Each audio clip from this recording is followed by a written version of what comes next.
Anaylsis, Carl Darlow, and you're watching Newcastle Fans TV.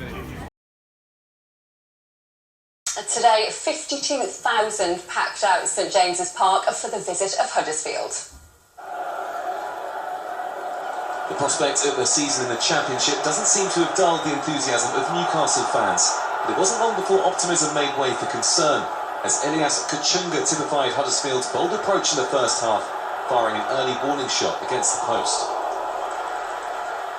Rajiv Van La Parra was next to get the home side backpedalling, as Huddersfield grabbed the goal they deserved 2 minutes into first half stoppage time.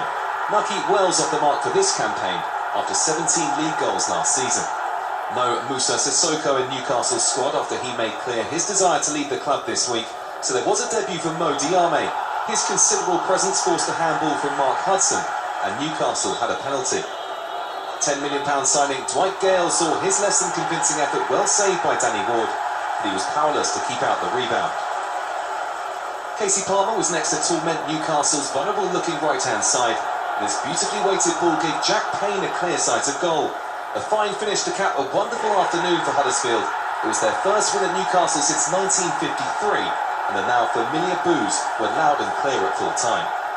We know that we have to improve and we will have time, but still we cannot allow teams win, and especially here at home we have to be stronger. From the fighting attitude, the togetherness today, I think it was an unbelievable performance from my lads, and I'm very proud of them.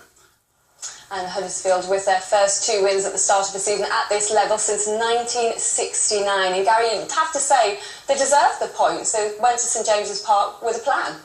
They did, and it's it's going to be a few games, I'm sure, for Newcastle to get to grips with what's going on. I think last year the 3 teams that got relegated, I don't think Norwich were good enough, but I think Villa and Newcastle contributed to their own downfall through things not always due to like you haven't got the right players and you're not playing well enough.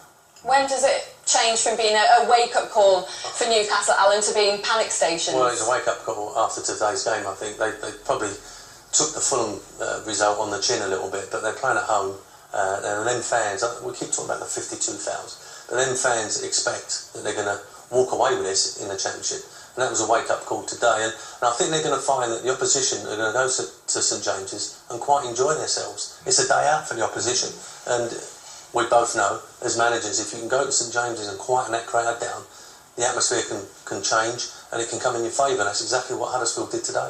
How does he fix it, though? Does he need to bring in more players? Is it mental problems still? I think it's, there's got to be a realisation from the players where they are now. You know, they're not Premiership players. They are going to be in a goldfish bowl. Everybody, I'm sure, will be looking at the Newcastle game as their big game of the season because of the fact they've got 52,000 there. They won't do that every week, and they're going to have to cope with it. And it's it is a tough thing when you first get relegated. It's a tough thing, but it depends how you react to that, because you can use it to your advantage as well. Early days. Everyone's going to want to beat them this season, that's for sure.